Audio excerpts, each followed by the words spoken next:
Life aboard a pirate ship was nothing like the romantic stories promised. There were no glittering treasures piled in the corners, no constant feasts of roasted meat, no songs under moonlit skies, unless they were drunken howls meant to drown out the groans of pain from the sick.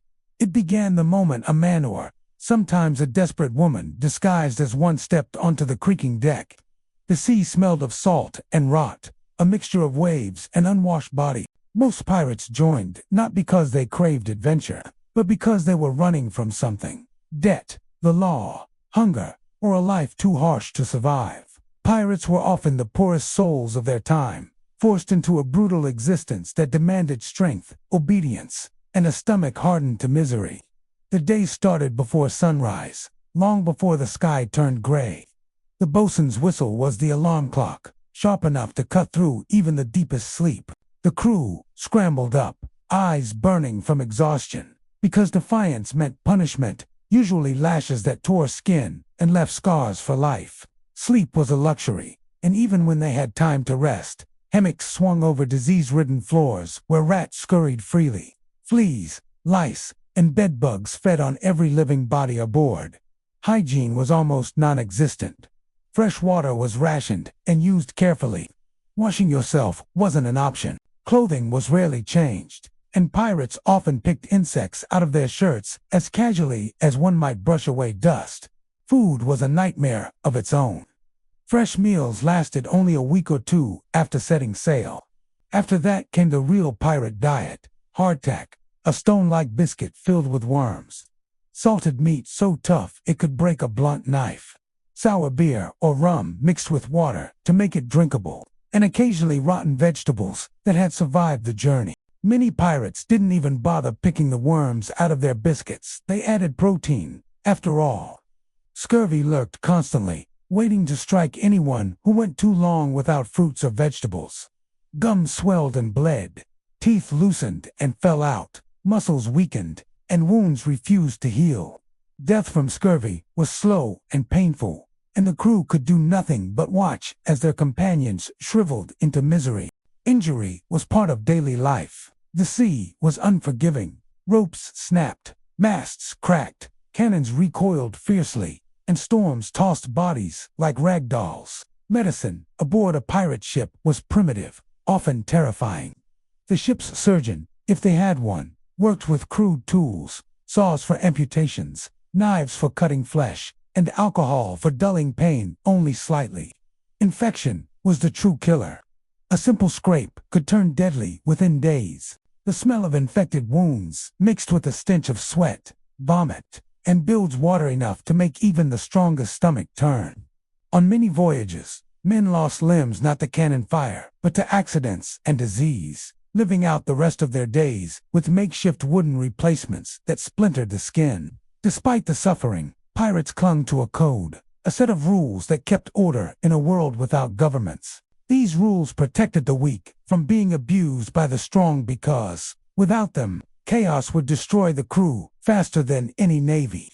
Shares of treasure were divided fairly, injuries were compensated, and mutiny was a constant threat if a captain became too cruel. But even under this code, fights broke out daily. Rum ignited tempers, insults turned into brawls. Knives flashed under moonlight. Punishments varied. A thief might be marooned left on a deserted island with a musket and a bottle of water to await slow death. A traitor could be shot, stabbed, or thrown overboard to drown.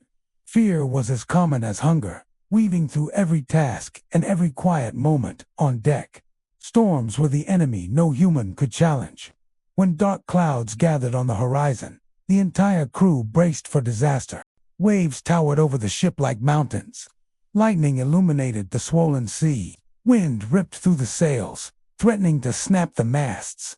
Pirates tied themselves to the ship so they wouldn't be washed away.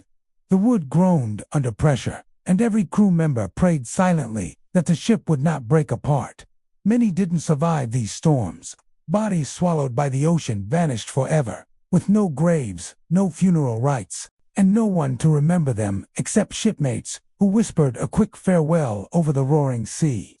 When the weather allowed, there was the constant dread of other ships' naval fleets, rival pirates, or merchant vessels armed with cannons. Battles at sea were brutal.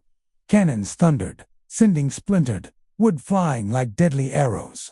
Smoke choked the air, screams rose from the wounded, and muskets cracked from every corner of the deck. Boarding enemy ships meant fighting hand to hand, with cutlasses, pistols, axes, and whatever improvised weapons they could grab. The deck became slick with blood and seawater. The goal was simple: kill or be killed. Pirates didn't always win, and when they lost, the consequences were worse than death. Captured pirates rarely lived to see another sunrise. Naval officers considered them criminals of the highest order. Trials were quick and brutal, often little more than a formality. Sentences ended in hanging, bodies swaying in the wind as a warning to anyone tempted by a life of piracy. Some pirates begged for mercy, others cursed their captors, and a few accepted their fate with grim pride. Their lives ended the same way on the gallows, watched by crowds eager for a spectacle. But even for those who survived battle after battle, the daily emotional weight of piracy was crushing. The endless horizon offered no comfort, only loneliness. Families were distant memories. The sea was their only home, and it showed no mercy.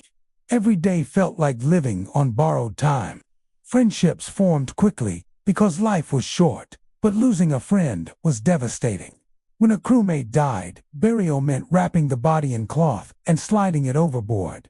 The splash was the final goodbye. Some men wept, some remained silent, and some forced themselves to forget because remembering hurt too much. Yet, beneath the misery, a strange freedom existed. Pirates escaped societies that had rejected them. They lived by their own rules, elected their own leaders, and shared their plunder. For many, it was better than starving on land or being treated like dirt by kings and merchants. They embraced danger because it was the only life that offered them dignity, however fleeting. But no amount of freedom could erase the constant physical and emotional suffering. Every day was a gamble against storms, disease, hunger, and war. The sea took far more than it gave. As the years passed, pirates rarely grew old. Most died before 40. Bodies worn down by brutality, drink, and endless exposure to the elements. Wrinkles carved deep into their skin, teeth rotted away, and bones ached constantly from untreated injuries. The few who retired did so with scars covering their bodies and nightmares haunting their sleep. They carried the ocean within them, its cruelty etched into their memories forever. For all the legends of buried treasure and daring adventures, the true life of a pirate was harsh, unforgiving, and nearly impossible to endure. It was a world of hunger, sickness, violence, fear, and exhaustion, a life that broke even the strongest. And if somehow you found yourself aboard one of those ships centuries ago, rocking on the open sea, with nothing but misery ahead, you would quickly understand the truth. You would not survive it.